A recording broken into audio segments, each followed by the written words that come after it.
बेहद अफसोस की बात है कि नोटबंदी जैसे ऐतिहासिक मसले पर संसद में पर्याप्त चर्चा नहीं हुई। शुरुआती चर्चा के बाद हंगामा ही होता रहा, जबकि इससे जुड़ी परिस्थितियां और दावे लगातार बदल रहे हैं। राहुल गांधी ने जब करारा हमला करते हैं, विपक्ष भी करारा हमला कर देता है, हम लोग भी सुपर लगा देते हैं कि करारा करारा सरारा गरारा हो रहा है। तो हम इस पर बात करेंगे, लेकिन ये ध्यान में रखिएगा कि पिछले दिनों मतलब मानसून सत्र में ही संसद में लोकसभा की उत्पादकता जो है 101% है और राज्यसभा की उत्पादकता प्रोडक्टिविटी 98% है। ये पीआरएस लेजिस्लेटिव रिसर्च की जानकारी है। आपको अगर संसदीय प्रणाली से संबंधित कोई जानकारी है तो आप वहां जाकर देख सकते हैं, हम लोग भी वहीं से जानकारी लेते हैं। तो हम इस पर बात करेंगे कि क्यों ऐसा होता है कि कभी बिल्कुल ठीक ठीक चलने लगता है और एकदम गतिरोध आ जाता है और बातचीत नहीं होती है। तो स्मिता गुप्ता हमारे साथ, एसोसिएट एडिटर द हिंदू, और चक्षु रॉय साहब हैं, पीआरएस लेजिस्लेटिव के ही हैं। तो स्मिता, मैं ये जानना चाहता हूं कि क्या आप हमारे दर्शकों को बता सकती हैं कि ये दोनों ही ताकतवर लोग हैं और दोनों ही निरीह की तरह शिकायत कर रहे हैं कि उन्हें बोलने नहीं दिया जा रहा है। गलती किसकी है और स्पीकर की क्या भूमिका है इसमें? देखिए, इसमें दोनों का दोष है, मगर मैं मानती हूँ कि सरकार और जो सरकार के पार्लियामेंट्री फ्लोर मैनेजर्स हैं उनका ज़्यादा दोष है इसमें, क्योंकि सरकार का ही ज़्यादा जिम्मेदारी होता है कि पार्लियामेंट ठीक तरह से फंक्शन करे और वहाँ ठीक तरह से लेजिस्लेटिव, बिजनेस, ऑपोजिशन जो डिबेट्स चाहते हैं वो सब हो। यदि हम इस विषय को ले, ये जो नोटबंदी वाला मामला है, विपक्ष ने ये कहा था कि लोकसभा में वो चाहते हैं कि इस तरीके का डिस्कशन हो जिसमें एक वोट लिया जाए अंत में जी। तो और विपक्ष का कहना था कि जबकि सरकार के पास पूरा मेजॉरिटी है, वो क्यों कतार रहे हैं इससे। और बीजेपी के अंदरूनी जो सोर्सेज हैं वो भी ये कह रहे हैं कि इनको मान लेना चाहिए था, क्योंकि वो तो जीत जाते। एक ही चीज पे उनको थोड़ा डर था कि उस जो मोशन था उस पे एक सेंसर का एलिमेंट था, तो उस पे वो नेगोशिएट करके, विपक्ष के साथ नेगोशिएट करके ऐसा शब्दावली का यूज करते जिसमें उनको उतना मतलब नेगेटिव सरकार के लिए नहीं होता, मगर वो वोट मान लेते। दूसरी बात ये है कि ये कायदे से तो ये जो नोटबंदी का जो अनाउंसमेंट था वो रिजर्व बैंक के गवर्नर को करना था, मगर ये प्रधानमंत्री जी ने किया। तो विपक्ष का ये भी कहना था कि जब प्रधानमंत्री ने ही ये घोषणा की है तो प्रधानमंत्री को ही जवाब देना चाहिए। यदि रिजर्व बैंक के गवर्नर को करते तो फिर वित्त मंत्री उसका जवाब दे तो उससे वो मान जाते। लेकिन जब विपक्ष की तरफ से ये सुनने को मिलता है कि विपक्ष की सरकार तो तैयार है बहस में हिस्सा लेने के लिए और प्रधानमंत्री भी बोलेंगे, इधर उधर से भी बातें आती हैं कि पूरे समय ना रहेंगे लेकिन वो भी बोलने के लिए तैयार हैं, विपक्ष नहीं सुनना चाहता। ये विपक्ष क्या सारा विपक्ष है या सिर्फ कांग्रेस है इसमें? विपक्ष में अब तो आप देख सकते हैं कि 16 पार्टीज का एक सॉलिडारिटी बना है, जिसमें कांग्रेस भी है, वामपंथी दलों भी हैं, एनसीपी भी है, राष्ट्रीय जनता दल, जेडीयू, तृणमूल कांग्रेस तो सबसे अग्रेसिव है इनमें। तो ज्यादातर इनमें ये लोग सब एक साथ ही है इस मामले पे। जो बीच के जो पार्टीज हैं जो इक्विडिस्टेंट है वो उनका रवैया अलग है, मगर ये डिस्कशन हो भी सकता था। जैसे राहुल गांधी ने कहा था कि वो स्पीच वो लोकसभा में बोलना चाहते थे, तब उन्होंने कांग्रेस पार्टी ने ये भी मान लिया था कि ठीक है किसी भी रूल्स के अंदर कर दो, मगर तब सरकार नहीं माना।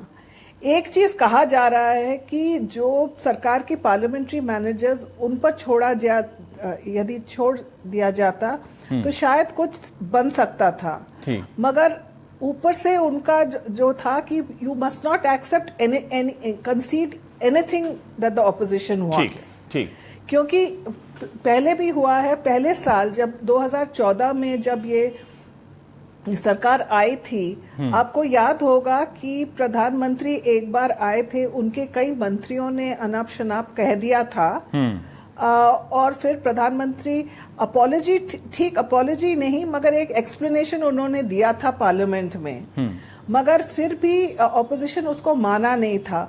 उसके बाद नरेंद्र मोदी जी को लगा कि मेरी बात नहीं मानी जाएगी और उनको वो अपने को अपमानित समझे थे। तो इसलिए उनका जो तरीका रहा है कि पब्लिक रैलीज में जाकर जो भी कहना है कह लो। चक्षु साहब, मैं ये जानना तो ये चाहता थोड़ा जटिल मामला है।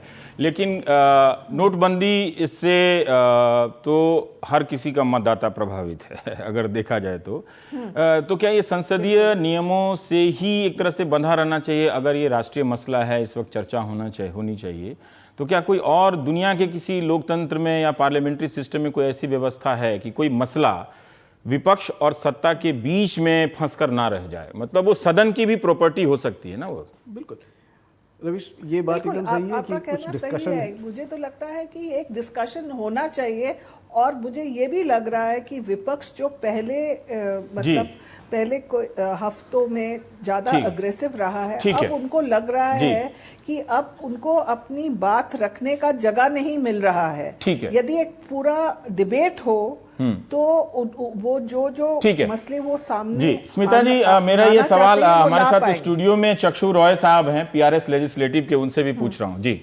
हाँ रविश, दो तीन चीजें हैं। एक ये है कि अलग अलग देशों में जो विधायिका की नियमावली है वो राजनीतिक जो चेंजेस आते हैं उसके साथ कीप अप कर पाती है। अच्छा, हमारी जो रूल्स और प्रोसीजर हैं संसद के वो काफ़ी सालों से बदले नहीं। मैं 3 बिंदुओं पर बात करना चाहता हूँ। पहला ये बात कही जा रही है कि भाई हमारे जो प्रधानमंत्री हैं वो हाउस में आके जवाब क्यों नहीं देते या बात क्यों नहीं कर रहे हैं। तो ब्रिटेन में क्या किया जाता है हाउस ऑफ कॉमन्स में कि एक प्रधानमंत्री का प्रश्नकाल रखा जाता है जो बुधवार को होता है। 1 घंटे के लिए प्रधानमंत्री हाउस में आते हैं और हाउस में सभी के क्वेश्चंस लेते हैं और उनका जवाब देते हैं। हमारे यहाँ पे जो ये है वो है, हमारे यहाँ पे ये है कि पीएमओ का क्वेश्चन आवर होता है और यूजुअली उसमें जो पीएमओ के जो क्वेश्चन लगते हैं, एक आध क्वेश्चन होते हैं और उसका जवाब उसके मंत्री के मिनिस्टर ऑफ स्टेट देते हैं। तो वो जो विधायिका का अंकुश रखने का काम है जो कि कार्यपालिका पर होता है वो नहीं हो पाता।